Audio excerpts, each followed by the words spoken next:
Hello and welcome to this edition of A Conversation With. I'm Jim Marshall of the New Bedford Cable Network, and taking a different tack, sort of a summer theme today as we hit the warm months here. We have Daniel Goulart. He is I want to make sure I get this right, the Buttonwood to Bay Project Manager for the Buzzards Bay Coalition. That's correct, yeah. That's a big title there. That's a lot on the card for crying out loud. Dan and I have been talking for a while to get him on to talk about the things that are going on with the coalition, which has been around for a long time. Really educating folks about really nature and Buzzards Bay and just the science of what goes on. And it's great to have you on because the organization has been so prominent in the area for so long. Yeah. Talk a little bit about, and I think for some of the folks who haven't or don't know about the coalition, just sort of give an overview of what the coalition's all about. Yeah, so the coalition, is over 30 years old, and we are involved in a variety of different activities that are all geared towards preserving water quality in Buzzards Bay for the enjoyment of people and for the preservation of cultural and economic resources like shellfishing and other things that people have done in Buzzards Bay for hundreds of years. So we operate across sort of a few different disciplines. There's the advocacy, which is sort of pursuing people that are violating Clean Water Act, raising awareness, which includes my program. There's our science arm, which does a lot of science. I kind of work halfway under advocacy, halfway under science. And we're doing water sampling, which includes the Citizens Bay Watchers program all over Buzzards Bay. And then we have some focus projects throughout the bay. We've got our watershed protection division that procures land to protect vital watershed areas that are ecologically sensitive or that provide drinking water or that drain to rivers and streams. And then we have our outreach and education department that really runs the Onset Bay Center and a whole host of programs around the bay for children and adults to keep people engaged with the bay and to show them what an amazing resource we have right here that really goes all the way from Little Compton all the way across Westport, Dartmouth, New Bedford, Fairhaven, Mattapoisett, Marion, all the way around to Woods Hole in the Elizabeth Islands and sort of the north side of Martha's Vineyard. And I don't think people realize how big Buzzards Bay is. When you put it like that, again, it is a massive area. It is. It's huge. It's over 350 square miles of what we would consider an estuary, and it's actually considered an estuary of national significance by the federal government, and that's why we have a national estuary program in Mattapoisett led by Joe Costa to just keep a focused eye on Buzzards Bay and help other organizations develop, including municipalities, develop programs to mitigate pollution sources and improve water quality in the bay. The other thing too that I think is fascinating too is how much the local communities, in a sense, rely on Buzzards Bay, and Buzzards Bay relies on the community. They're so intertwined that really one sustains the other and vice versa. It's amazing that way. It is, and I feel like over the last 100 years, we've put a lot of pressure on the bay through development. People love Buzzards Bay. They love all of these different embayments around Buzzards Bay. It's a very convoluted coastline with places like Namasket and Aponagansett and the Westport River. People have moved to those areas in large numbers, and because of that, we've put a lot of pressure on the bay through development. And that's what we're engaged in, trying to work with communities to see how we can mitigate the impact of that development by using nature-based solutions, green infrastructure, nitrogen-removing septics, and expanding sewer systems to manage nutrients like nitrogen and phosphorus. And that I know, and we can talk about that too, but that seems to be, the nitrogen issue for years seems to be just the biggest issue, or one of the biggest issues that the coalition is targeting. Yeah, absolutely. Nitrogen is a huge concern for saltwater and brackish ecosystems like estuaries. It gets into the water, particularly in the forms that we're contributing, which are highly bioavailable forms like nitrite and nitrate that come from stormwater runoff, lawn and agricultural fertilizers, and septic systems. Those fertilizers enable massive growth of algae and phytoplankton in our coastal waters, and that in turn begins to block light to the bottom. It begins to consume oxygen, and we see these outblooms of organisms that are not the native organisms that we would like to see in our bays and estuaries, and essentially starts depriving those of what they need to live. And then we get these dead zones that are very low oxygen content in the water, very green tint to the water that's blocking sunlight to the bottom, and that's where we see a loss of eelgrass beds, a loss of shellfish, and then you layer on top of that a lot of the bacterial runoff that's coming from stormwater that's going into the places like Buttonwood Brook, which has 60 stormwater outfalls from Hathaway Road down to Paid-Narum. So we're really putting a lot of pressure on these waterways. And I wanted to touch on that too, because we think of the bay and you're thinking of the saltwater, but a lot of, and you and I were just talking about this off camera, there's a lot of fresh water that is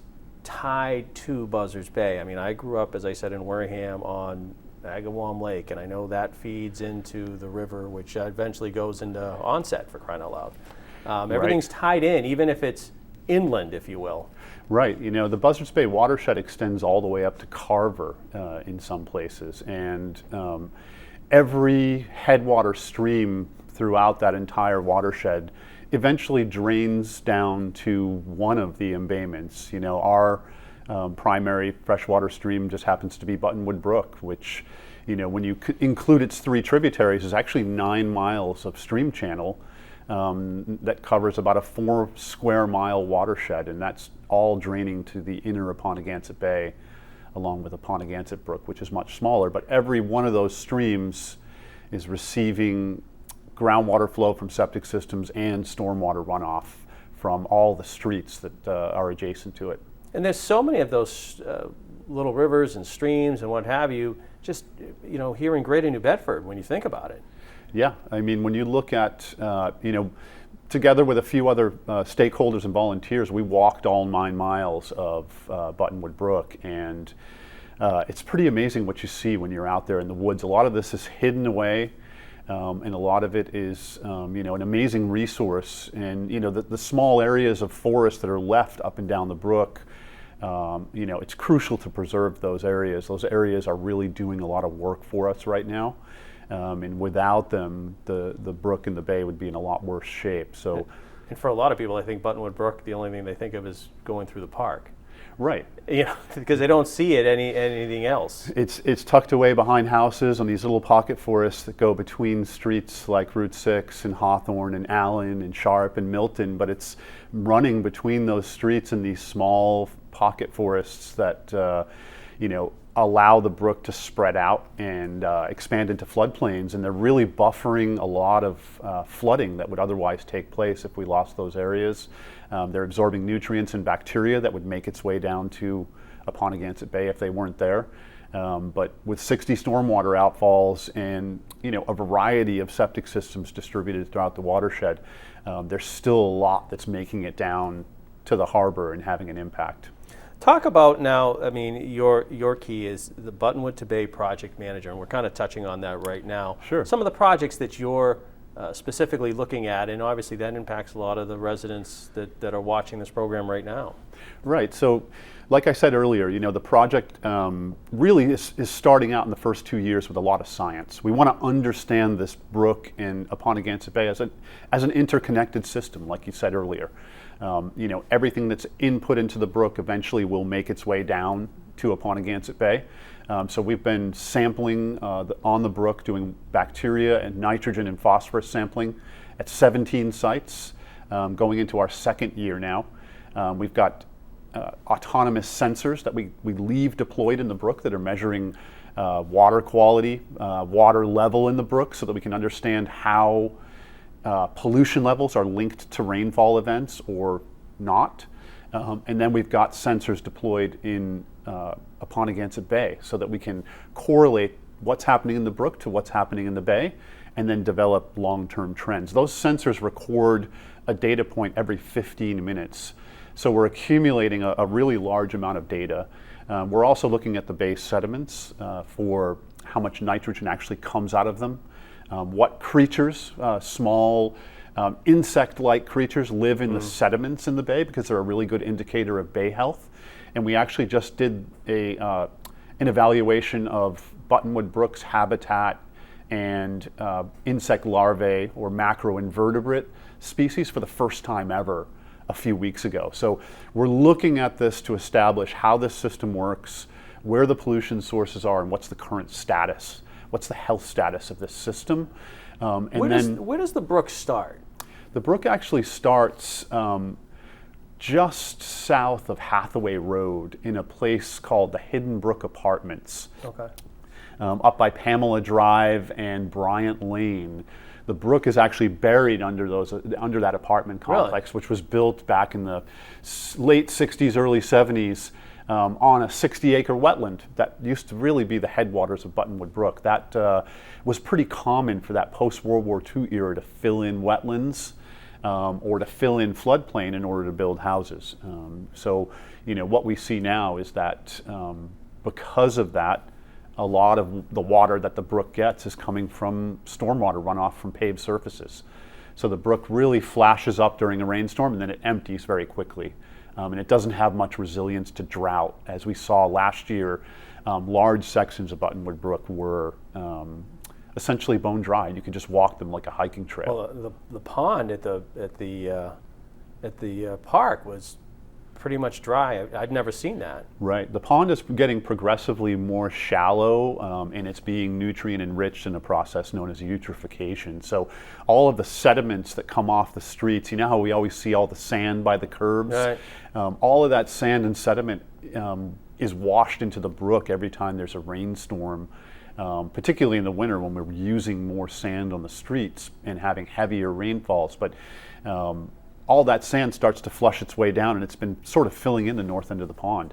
The pond's gotten progressively shallower, and because of all the nutrients like phosphorus and nitrogen that are in that water, we see the entire surface of the pond get covered by water lilies and other aquatic vegetation that then dies at the end of the summer and sinks to the bottom layer upon layer, adding to that buildup of the brook. So I remember they talked about sort of cleaning it or dredging it out or something like that. That had been talked about, I don't know, a while ago.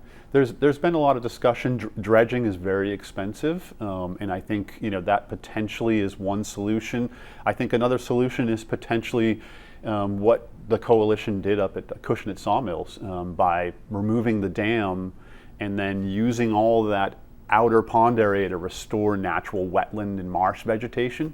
Which then provides you a lot of flood storage. So during a huge, say a 50-year storm, rather than having that pond filled with water, you've got a large viable wetland that can then act as a sponge and absorb a 50-year storm into an empty space rather than trying to put it into a pond that's already full. And that could be made really aesthetically pleasing, just like the sawmill is. With Sawmill's very nice. Public access, boardwalks, a small water feature in the middle, but not quite as large. That's really capable of supporting a lot more biodiversity and buffering flooding events. So, you've started the testing and just looking at it. Do you have any initial findings right now that you're seeing? I think what we're seeing is that pollution is really coming in up and down the whole system. We're seeing a lot of stormwater inputs because, again, the 60 stormwater outfalls are coming off Kempton Street. Everywhere up in the Hidden Brook Apartments is drained directly to the brook. So we're seeing these pulses of nitrogen and phosphorus. But in the lower part of the system, where we have more septic systems, we are seeing a general slant towards higher nitrogen contributions in the southern part of the system. So it's looking a lot to us like we are getting pulses of nitrogen phosphorus during rain events. During dry weather, we're seeing a lot of nitrogen come in the southern part of the system through groundwater. So, septic systems are a major contributor to the nitrogen that's coming into the brook through groundwater base flow, and that's eventually making its way down to Upon-a-Gansett Bay. When you think about groundwater, think about watching water on a surface. Groundwater's flowing exactly the way surface water flows, according to the contours and the hill shape. Right. It's just doing that underground. So eventually everything will make its way down to Upon-a-Gansett Bay or to the brook, whichever is closer. And septic systems are putting a lot of nitrogen into groundwater, and then that groundwater, through many, many years is making its way down. But that system is fairly loaded at this point. So it's just going to keep pushing its way down and contributing nitrogen to either the brook and its tributaries or to the bay, until we slowly start transitioning people off of septics onto sewer, or in areas that are impractical to sewer, really looking at nitrogen removing septics and cluster systems, which can enable a whole neighborhood to go onto what is really like a mini wastewater treatment plant. Both are good solutions. They're expensive. A nitrogen removing septic is, between $30,000 and $40,000. Connecting to sewer for some people is a large financial burden. I think the municipalities, the state, nonprofits like us are really actively trying to find ways to help people mitigate those costs and get connected. And you're dealing, we're talking with Dan Goulart from the Buzzards Bay Coalition, and one of the things that, you're dealing with that right now you've got people with the septic systems, and I know the Cape is dealing with it. It was just in the news not that long ago that they're paying, so far the southeastern Massachusetts area has not been impacted like the Cape has. But it's the same issues that you're dealing with in both places, if I'm not mistaken. No, they're very similar issues. The soil types are a little bit different, but the issues are there. They're the same. Look, Jim, nobody's going to parachute in here and save us. I always tell people the government doesn't solve water quality problems. They don't solve pollution problems. Communities solve these problems, and we really want to partner. We're partnered with New Bedford and Dartmouth right now on the Buttonwood to Bay project. We want to partner even stronger on developing a long-term plan to transition people over time with as much assistance as we can give them through grants and other funding sources to either connect to sewer or transition to a cluster or nitrogen removing septic. That is the long-term answer to preserving this bay for our grandchildren and their kids. Generally, it seems as though municipalities, New Bedford does have sewer. It's the communities, the smaller towns don't have, in some cases don't have it. That's sort of the difference, if you will. Right. Dartmouth's been aggressively working to expand their sewer system, and surprisingly, there are people on septic in New Bedford. We did an analysis using the data from the city, and found just shy of 100 people on septic systems in the Buttonwood Brook watershed. As you go north of Route 6 up into the areas that are off of the west side of Rockdale Avenue and up by Hathaway Road, there are still people that have not connected to sewer. And an even greater number, we believe, in Dartmouth. We're still trying to get some data from Dartmouth so that we can do an analysis of the watershed and look at how many houses are on septic, and then sort of do a second scale analysis of which ones out of those houses have access to sewer in front of their house, because there are a lot of houses that have a sewer line in front but haven't connected, and then which are in ecologically sensitive areas, and then really try to prioritize our effort to provide assistance and incentives to people to connect or upgrade. And that's sort of an issue too, because if the septic is not available, as you said, there's some who maybe have a sewer line in front that they could connect to. Right. There are others that don't even have that. Right. There are areas that are not sewered, and there are some areas that are likely to be impractical to sewer. At the end of a long dead-end road that goes out to a point in Dartmouth where there's 5 or 10 houses, that's a great candidate for a small cluster system. And if it's an even smaller collection of houses, that are in an ecologically sensitive area, those are great candidates for nitrogen removing septics. And I think working with the municipality to do the analysis, map that out, better understand what we're facing, and then come up with a 10, 20, 30-year plan to slowly and methodically get as many people off septic as we can. It's, we were talking off camera, and we've got about 8 minutes left, but I want to make sure we get to this point too, that as we're talking about these issues, obviously you've talked about the nitrogen and what have you, climate adjustment, climate change is impacting this as well. Oh, absolutely. And the other thing sort of tying that in is this isn't an issue, or we're not an area that's specific. I mean, this is, you and I were talking, Chesapeake Bay, I saw a piece on this a couple weeks ago, is dealing with this. Down in Florida, they're dealing with huge algae blooms. This is something that's, you said it's worldwide. It's a global crisis, through industrial agriculture, through, even residential use of fertilizers, through stormwater runoff from streets and through septic systems.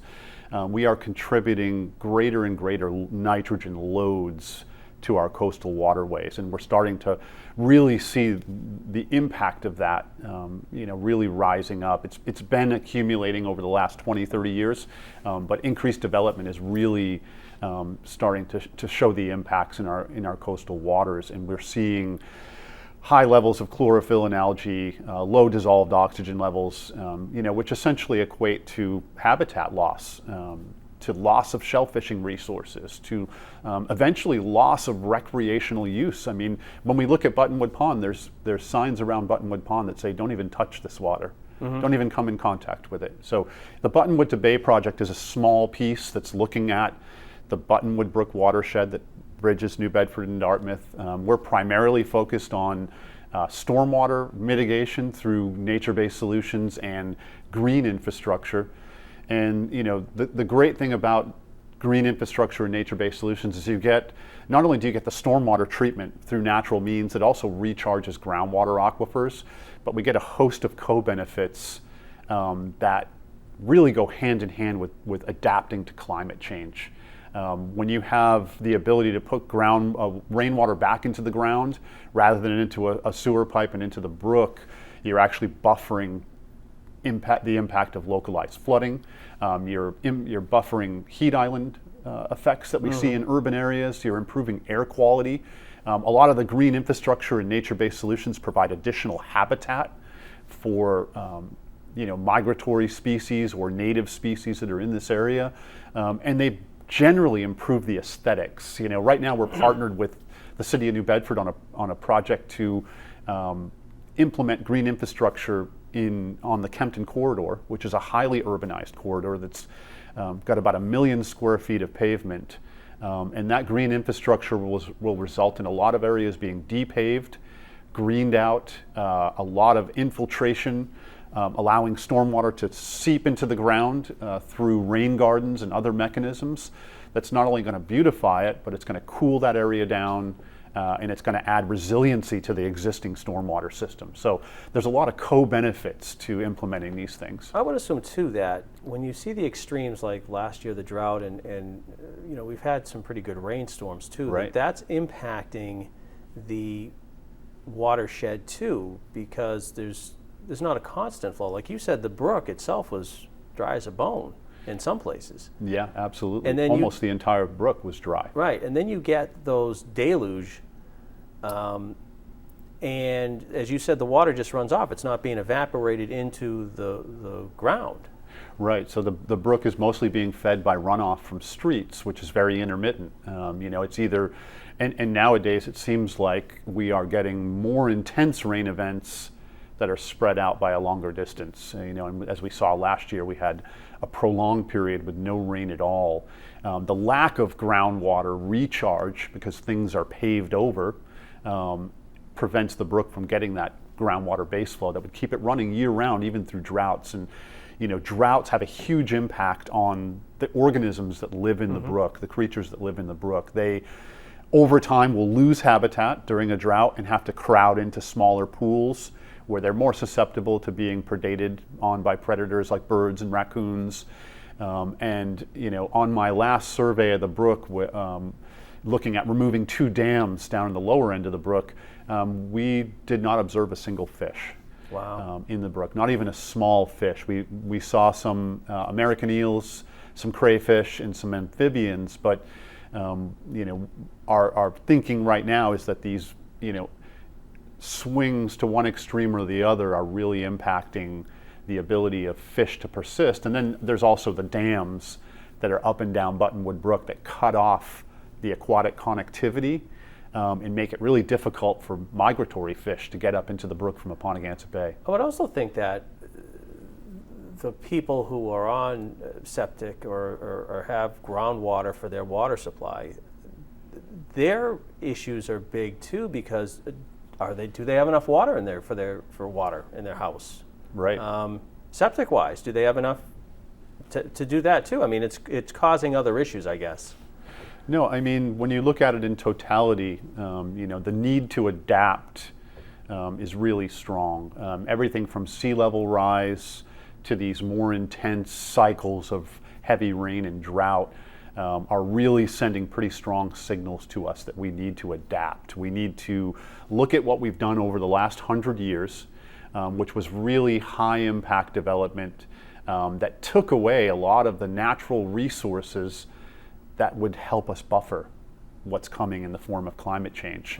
Right. We need to take a really hard look at some of this land and look at restoring it back to pre-development conditions along the brook so that we can have that buffer. Yeah. Right. So, the project we're working on down at Elm Street in Padenarum, where we purchased a property that's adjacent to DNRT's Strongman Reserve, we're looking at removing that dam, restoring natural wetland, and then actually pulling the floodplain back from where it was filled to reopen that floodplain, reestablish wetland habitat, and then offer the water more space to expand and contract like it would naturally do prior to that floodplain being filled. So that kind of project, that kind of ecological restoration does a lot for a community in terms of resilience to climate change, and it also improves water quality. Floodplains are a tremendous filter that allows that water to expand out and slow down. And when water slows down, it likes to soak into the ground, and plants and trees and shrubs like to suck up the nutrients. Everybody benefits, yeah. And everybody benefits, from a human and ecological perspective. That kind of restoration project is what we need to be doing up and down the entire stretch of this brook, and it will set us up for a much better future. Well, we'll get to end it on that. That's a lot to talk about, a lot to go on. For folks who have questions or what have you, how can they get in touch with you and the coalition? Yeah, my email is goulart@savebuzzardsbay.org, and then the coalition is www.savebuzzardsbay.org, and they can see the huge variety of activities that the coalition is engaged in all over the watershed, in partnership with towns, municipalities, the state, the National Estuary Program. There's a lot of great stuff going on. There's a lot of great volunteer opportunities, and if you care about the Bay, even a small donation makes a difference. Lots of stuff on that website too. It's a very good website. Yeah. Thanks for coming in. Yeah, thanks, Jim. I appreciate it. That's going to do it for this edition of A Conversation With. I'm Jim Marshall of the New Bedford Cable Network. Thanks for watching, and we'll talk to you again soon.